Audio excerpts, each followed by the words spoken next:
So basically, when this phone came out, the first video that I saw was the MKBHD video, and the approach to that video was fairly philosophical, and I couldn't understand why. But now that I've been using this phone for like 3 weeks now, I genuinely understand why he took that approach, because there isn't really a lot to tell about this phone, and when you start using it, you just take it for granted. The battery life, the camera, the experience, the everything. So basically, the thing with the design is that yes, it's a huge camera island, but once you put case on it, you don't really realize it that much. On the renders, I thought it was going to be heavy because of the bump. I thought it was going to be difficult to play games on it, but it really isn't. And at the end of the day, even when you're holding your phone halfway through, it's not shifting weight towards the front, and there's no that feeling like you're going to drop the phone. Basically, the design is very sturdy. I like the leather back, although it's not as great in person as I thought it would be when looking at the renders. The build design is great. I love the brushed aluminum on the sides. The thing that I'm concerned about is the fact that this camera bump island, it's not even a bump anymore, is protruding fairly a lot. I don't know how this glass is going to hold over time. I don't know if it's going to scratch or not. I'll try to follow up with this device in some 6 months because it is expensive. It's the flagship, although the price here in China is it's already dropped. It's 6,300 RMB for this particular model. That's the highest end model. And basically, that's about 800 euros, which is what, $850. So I will generally check up on this after some 6 months to see if it has held up. Other than that, one thing that's giving me my OCD issues is that the bottom speaker grill is here, but then the top speaker grill is on this side, and no matter how you twist the phone or turn it this side or this side, when you're playing games, you're always going to be cuffing one of those speakers, but I will talk more about that later because this one here is actually different. The power button and the volume down button are actually right opposites of each other, so taking screenshot is easy. The camera cutout is in the middle, so design-wise, it's really good. It's sturdy. Build quality is great. Or, as the saying goes, it feels awesome in the hand.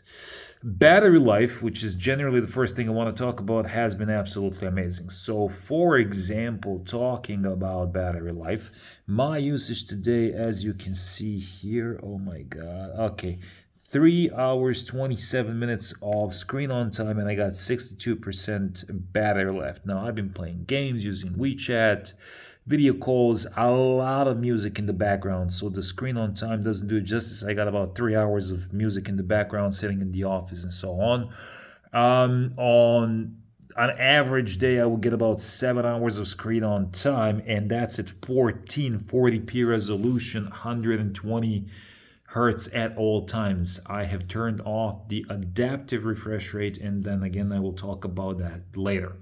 The phone charges from 0 to 100 in about 25 minutes, so battery wise this has been the best battery phone ever.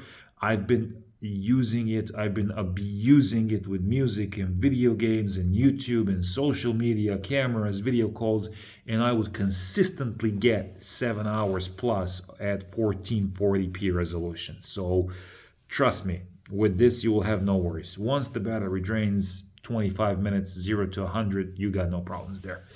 You also don't have to worry about the longevity of the battery because it's 5,000 milliamps. Basically, you get 2 cells which are 2,500 each, and they are charged at 50 watts each. So it's not really going to destroy the battery that much. There is a big separator in between them. I've looked at the schematics online, and Oppo is guaranteeing that after approximately, let's say 4 years of usage, you're not going to lose more than 15 to 20% of the entire battery capacity, which is still going to give you well over 4,000 milliamps. And if you're worried about this, get an 15 to 18 watt adapter, leave it overnight to charge. This will definitely extend the longevity of the battery. Now, display. This is where I have the first issue. So the display is great when you're looking at it head on. However, the problem is that there is a noticeable Noticeable color shift towards greens on axis, and sometimes that isn't even on axis. That's even when you're looking at the phone straight, because the display is almost 7 inches in diagonal, 7 inches big. The problem is that when you're looking at white background, very often you're going to notice that even that on, because the top of your screen is going to be red and then the bottom of your screen is going to start shifting. Like the moment I start shifting the screen, you see that it starts changing towards green, whereas the top part of the display is still fairly red-ish. Now, it's not a big issue. You don't really notice it after some time. If you're coming from a crappy phone, you won't notice it at all.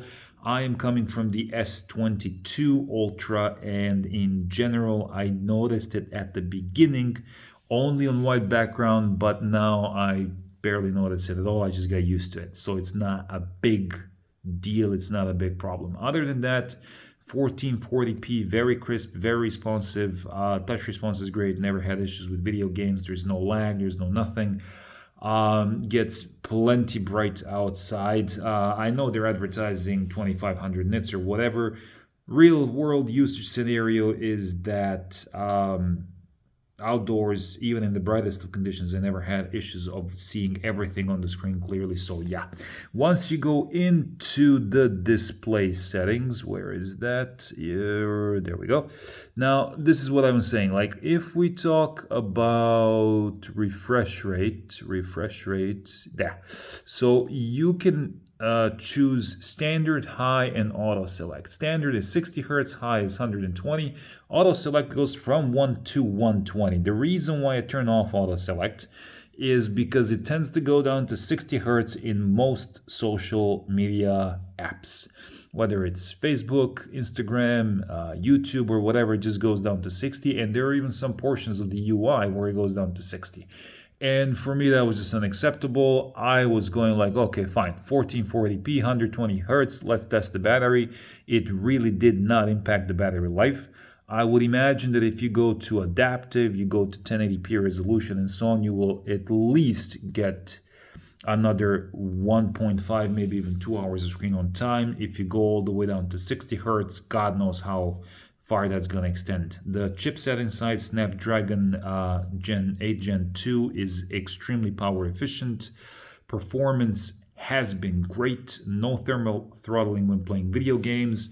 As you can see here, I got Fruit Ninja, King of Fighters All Stars, Alta's Odyssey, Honor of Knights, which is technically Arena of Valor, Formula One Racing. Played these games, had no issues. I'm playing Arena of Valor at 120 hertz. It's a Chinese game, that's why the phone can actually support it. So, display, battery, performance, absolutely awesome. Speakers, and this is where I have an issue because, like I said, generally the sound at the beginning has been extremely unbalanced, but there was a software patch since I got the phone, and they seem to have addressed it because now when I am watching YouTube videos or listening to music head on, there is no discrepancy, maybe slightly, but you really have to listen for it to actually be able to hear it. So I believe this has been addressed. However, there is this thing where like the bottom firing speaker is actually, oh, sorry, there we go. What have I done? Okay. Very unprofessional. Anyway, the bottom firing speaker is an actual bottom firing actual speaker. The top one, I think it gives a little bit more room for the speaker, but the majority of the sound actually comes here from the earpiece. So I will play a song of my own so that I do not get a copyright strike. Where is that album? All right, there we go.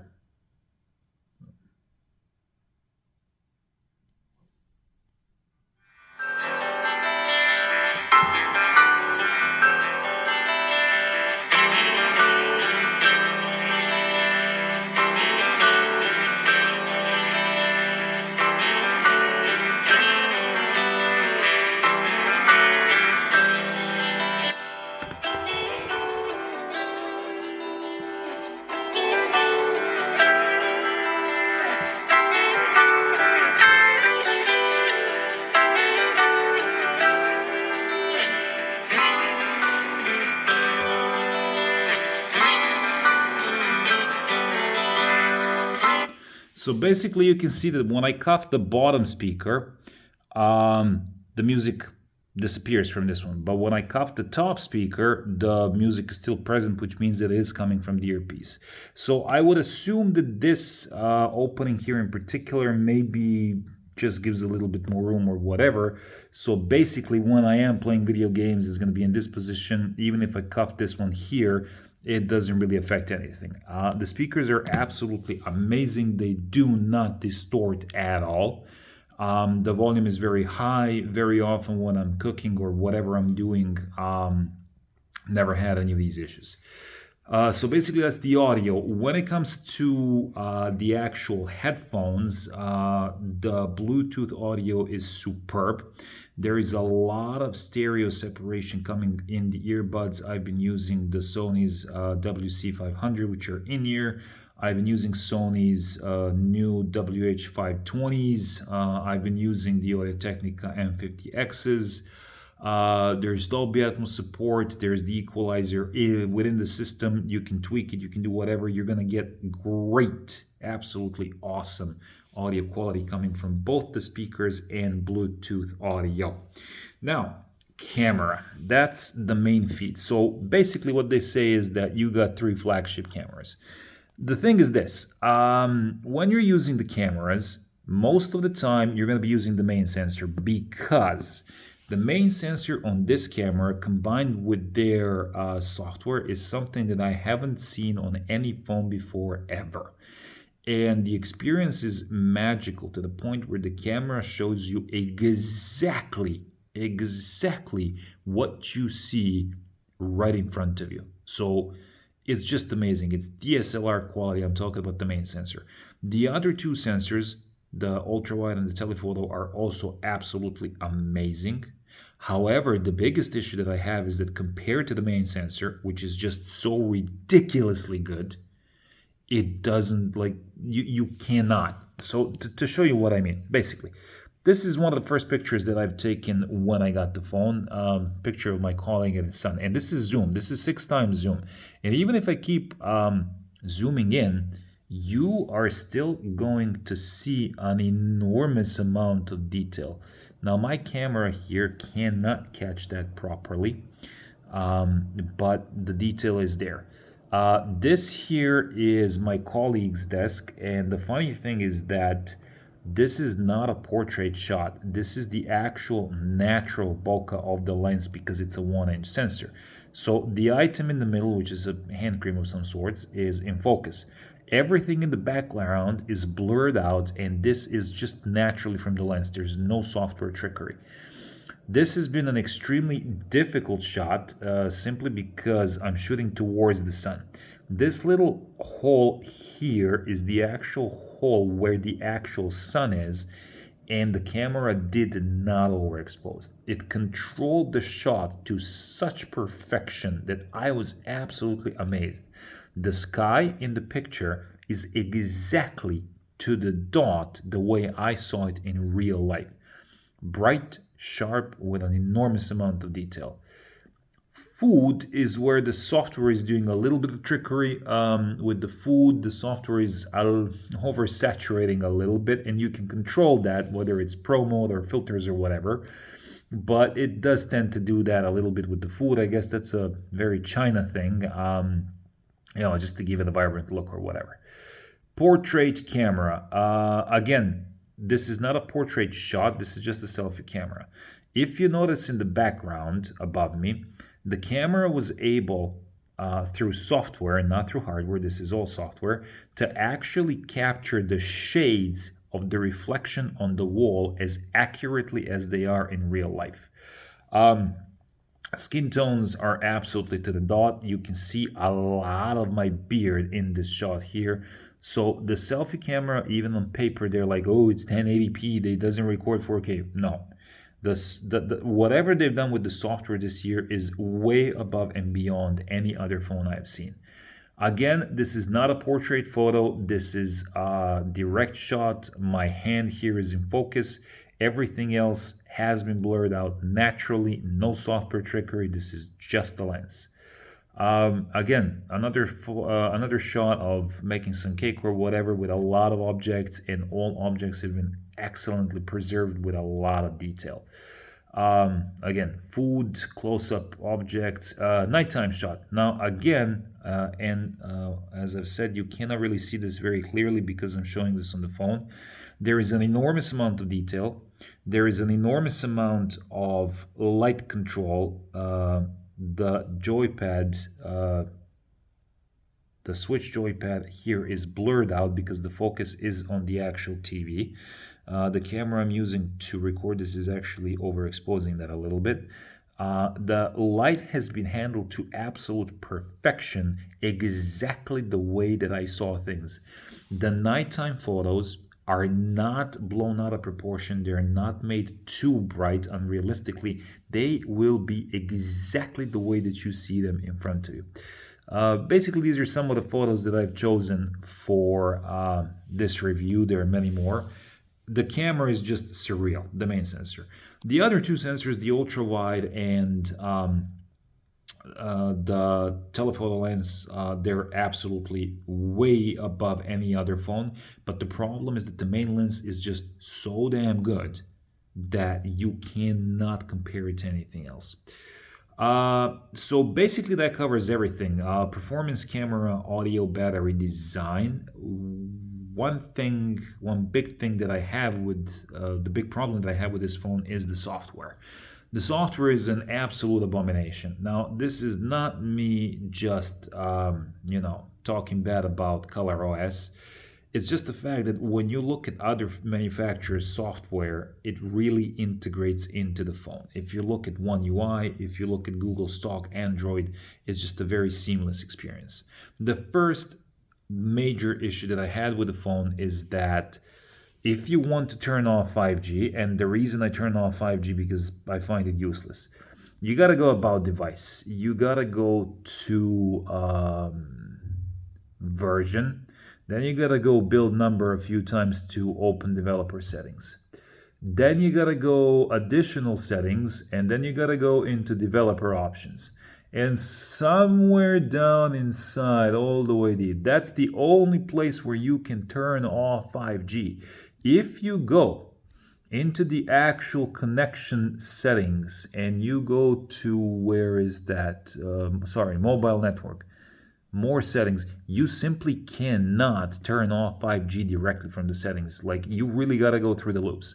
Another thing is this. If you are in low level, you go to camera, selfie camera, your flash is always going to be on automatic. I turn it off. I generally do not like using flash on the phone, especially with a front camera. It's turned off. I exit the camera app. I open the camera app, please, again. And maybe right now at this particular point, because it's not out of memory, but if I give it a few minutes and the camera becomes inactive, the moment I turn the camera on, it goes back to automatic. It does not remember the setting that I give it to remember. And that's been annoying me since OnePlus 9, which was like, 2 years ago. And it's just these simple little things. Like, when your phone is turned off, like very often when I see something, I want to take a quick snap. Double tap the power button and nothing happens. Like, literally, there's nothing. And you cannot change that. For a very long period of time, there was something on double tapping the power button, like Oppo wallet or something like that, which nobody needs and nobody uses. Another thing is this. You cannot really integrate any customization into the system. If you go to the official themes store of Oppo, there are certain themes, there are certain things. Okay, my Wi-Fi now is off because of the review, so that I don't get messages or whatever. But the thing is this. You install a theme and it's going to change the icons, it's going to change the wallpaper, but then the drop-down control system stays exactly the same. This doesn't change. So the themes work halfway don't. In their official store, you don't have any icon packs.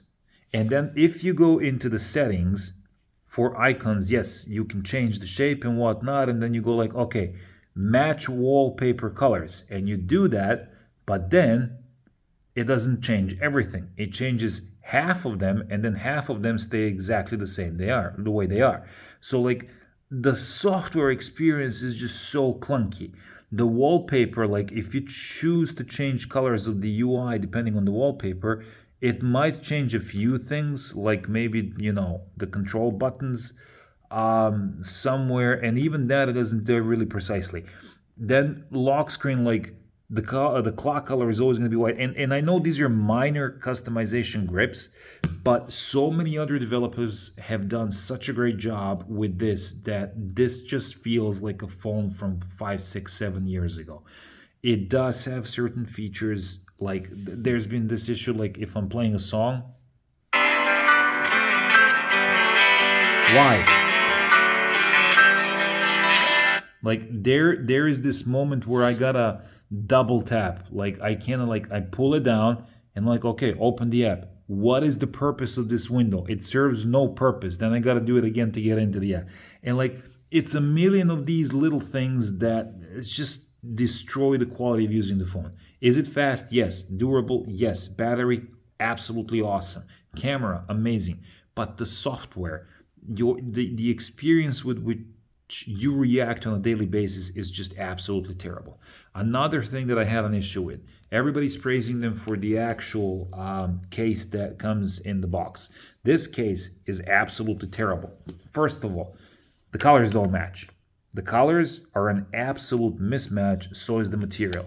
When you put it on, you have the sides of the phone which are reflecting based on the light, but then the screen, the protector doesn't. The protector here only goes halfway to the camera bump. It doesn't really protect the actual camera, and it's clunky. Like it really is. It doesn't fit properly. So again, yes, I'd rather go with a seamless silicone TPU. You can get some third-party cases here in China. The phone isn't sold outside of China. I love this one. And this one actually protects the camera because it goes above the camera island. So, kudos to that. And like I said, it's just these little small quality of life. The case thing, fine. You can buy a case. It's not a big deal. But the software issue, they really need to work on the aesthetics of it. So, camera, absolutely amazing. Even the price now is dropping. The battery life is ridiculously amazing. The display is good. Compared to a lot of other displays, it really is amazing. It's sharp, it's vibrant, it's very color accurate, responsive, and so on. There is a little bit of a green tint shift, but yeah, it is what it is. So basically the bottom line is, if you're looking for a flagship with a great camera and whatnot, you only have a few phones in this category, and most of them come from China. You have this one, the Vivo X90 Pro Plus, you have the Xiaomi 13 Pro and 13 Ultra, and you have the Samsung Galaxy 23 Ultra. Like those are your options. Honestly, this one I believe is the cheapest one. The camera experience is the best one out of all of them, because even though Vivo belongs to BBK Electronics as well, the software is different, probably because of the Hasselblad cooperation. In my opinion, I don't like Xiaomi phones. I don't like their displays. They do something really weird with their displays, whether it's PWM frequency or whatever it is, or contrast on their displays. They just give me a headache. And again, their camera processing isn't really that good. As for Samsung, honestly, I do not have an hour and a half to charge my battery. Like, I just don't. 20-25 minutes, busy lifestyle, that's all I need. If I've forgotten something, it's a very long review. Let me know. I've tried to be as detailed as possible, speaking as fast as I can. Hit me up in the comments and I'll try to reply to the best of my abilities. Cheers!